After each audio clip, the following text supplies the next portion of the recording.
Assalamualaikum warahmatullahi wabarakatuh.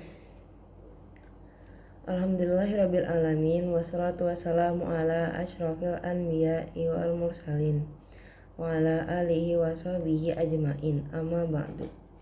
Sebelumnya, perkenalkan terlebih dahulu, saya Hasta Syifa dari kelas 7C absen 8. Pada kesempatan kali ini, saya akan sedikit bercerita atau mungkin sedikit menjelaskan tentang peristiwa Isra Mi'raj yang terjadi pada 27 Rajab di tahun ke-8 kenabian. Isra Mi'raj merupakan peristiwa dahsyat perjalanan suci Nabi Muhammad Shallallahu Alaihi Wasallam dari Masjidil Haram ke Masjidil Aqsa di Palestina hingga naik ke langit ketujuh Sidratul Muntaha dalam semalam. Peristiwa dahsyat itu terjadi pada 27 Rajab di tahun ke-8 kenabian. Ada banyak hikmah dari peristiwa Isra Mi'raj Nabi Shallallahu Alaihi Wasallam. Salah satunya meningkatkan keimanan dan ketakwaan kepada Allah, serta diwajibkannya sholat 5 waktu. Isra Mi'raj merupakan bukti kekuasaan dan kebesaran Allah, bahwa segala sesuatu tidak ada yang tidak mustahil bagi Allah.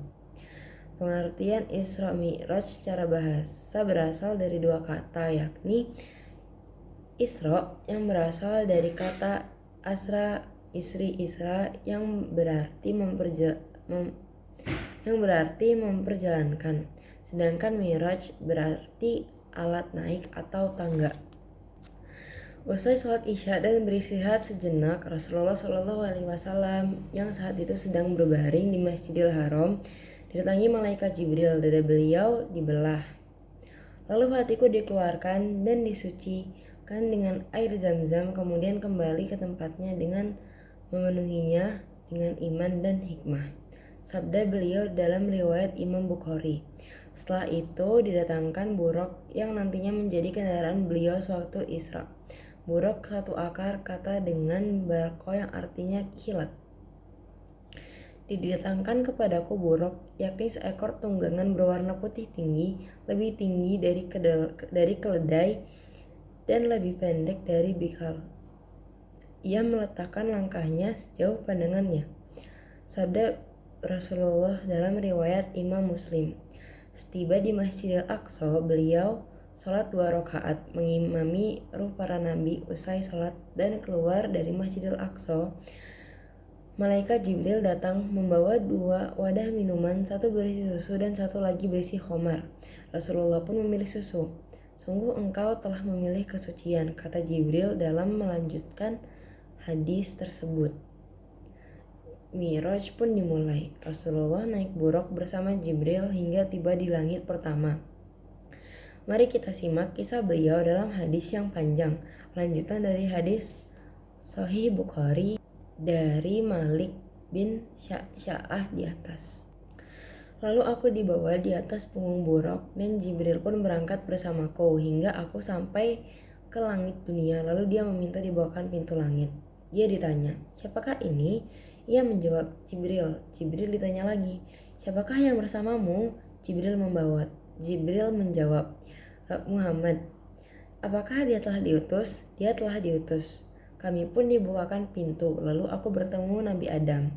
Ia menyambutku dan mendoakanku kebaikan untukku. Kemudian buruk tersebut naik bersama kami ke langit kedua. Maka Jibril minta dibukakan pintu. Siapakah ini? Jibril. Siapakah yang bersamamu? Muhammad. Apakah dia telah diutus kepadanya? Dia telah diutus kepadanya. Kami pun dibawakan pintu, lalu aku bertemu dengan 2 orang sepupuku, yaitu Isa bin Maryam dan Yahya bin Zakaria. Maka keduanya menyambutku dan mendoakan kebaikan untukku. Kemudian buruk tersebut naik bersama kami ke langit ketiga. Maka Jibril minta dibawakan pintu. Siapakah ini? Jibril. Siapakah yang bersamamu? Muhammad. Apakah dia telah diutus kepadanya? Dia telah diutus kepadanya. Kami pun dibawakan pintu, lalu aku bertemu Nabi Yusuf dan mendoakan kebaikan untukku. Kemudian buruk tersebut naik bersama kami ke langit keempat. Maka Jibril minta dibawakan pintu. Siapakah ini? Jibril. Siapakah yang bersamamu? Muhammad. Apakah dia telah diutus kepadanya? Dia telah diutus kepadanya. Kami pun dibawakan pintu, lalu aku bertemu Nabi Idris. Ia menyambutku dan mendoakan kebaikan untukku. Allah telah berfirman untuknya, dan kami telah mengangkatnya ke tempat yang tinggi. Kemudian burak tersebut naik bersama kami ke langit kelima. Maka Jibril minta dibukakan pintu. Siapakah ini? Jibril. Siapakah yang bersamamu? Muhammad. Apakah dia telah diutus kepadanya? Dia telah diutus kepadanya.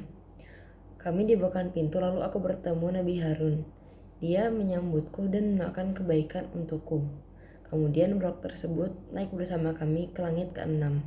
Maka Jibril minta dibukakan pintu. Siapakah ini? Jibril. Siapakah yang bersamamu? Muhammad. Apakah dia telah diutus kepadanya? Dia telah diutus kepadanya. Kami pun dibukakan pintu, lalu aku bertemu Nabi Musa.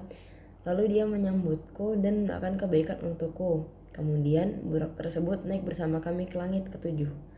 Maka Jibril minta dibukakan pintu. Siapakah ini? Jibril. Siapakah yang bersamamu? Muhammad. Apakah dia telah diutus kepadanya? Dia telah diutus kepadanya. Kami pun dibukakan pintu, lalu aku bertemu dengan Nabi Ibrahim alaihi salam yang sedang menyandarkan punggungnya di Baitul Makmur. Setiap harinya 70.000 malaikat masuk ke sana dan mereka tidak kembali lagi sesudahnya.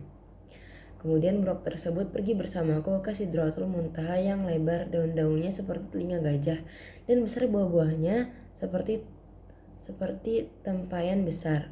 Tatkala perintah Allah memenuhi Sidratul Muntaha, Sidratul Muntaha berubah dan tidak ada seorang pun dari makhluk Allah yang bisa menjelaskan sifat-sifat Sidratul Muntaha karena keindahannya. Maka Allah memberiku wahyu dan mewajibkan kepadaku sholat 50 kali dalam sehari. Kemudian aku turun dan bertemu Musa. Lalu ia bertanya, apa yang Rabbmu wajibkan terhadap umatmu? Aku menjawabnya, 50 kali. Musa berkata, kembalilah kepada Rabbmu, mintalah keringanan, karena sesungguhnya umatmu tidak akan mampu melakukan hal itu. Sesungguhnya aku telah menguji Bani Israel dan aku telah mengetahui bagaimana kenyataan mereka. Aku akan kembali kepada Rabbku. Lalu aku memohon, ya Rabb, berilah keringanan kepada umatku. Aku diberi keringanan 5 salat. Lalu aku kembali kepada Musa alaihissalam. Aku berkata kepadanya, Allah telah memberikanku keringanan 5 kali. Musa mengatakan, sesungguhnya umatmu tidak akan mampu melakukan hal itu, maka kembalilah kepada Rabbmu dan minta keringanan. Aku terus bolak-balik antara Rabbku dengan Musa hingga Rabbku berfirman, wahai Muhammad, sesungguhnya kewajiban sholat itu 5 kali sehari semalam. Setiap sholat mendapat pahala 50 kali lipat, maka 5 kali sholat sama dengan 50 kali sholat. Barang siapa berniat melakukan suatu kebaikan dan dia tidak melaksanakannya, maka dicatat 1 kebaikan. Dan jika dia melaksanakannya, maka dicatat untuknya 10 kebaikan. Barang siapa berniat melakukan 1 kejelekan, namun dia tidak melaksanakannya, maka kejelekan tersebut tidak dicatat sama sekali. Dan jika ia melakukannya, maka dicatat sebagai 1 kejelekan. Kemudian aku turun hingga bertemu Musa. Lalu aku memberitahukan kepadanya, maka ia mengatakan, kembalilah kepada Rabbmu dan mintalah keringanan lagi. Aku menjawab, aku telah berulang kali kembali kepada Rabbku hingga aku merasa malu kepadanya. Demikian yang bisa saya sampaikan pada kesempatan kali ini. Semoga apa yang saya sampaikan tadi bermanfaat untuk para pendengar. Subhanakallahumma bihamdika asyhadu alla ilaha illa anta astaghfiruka wa atubu ilaik. Wassalamualaikum warahmatullahi wabarakatuh.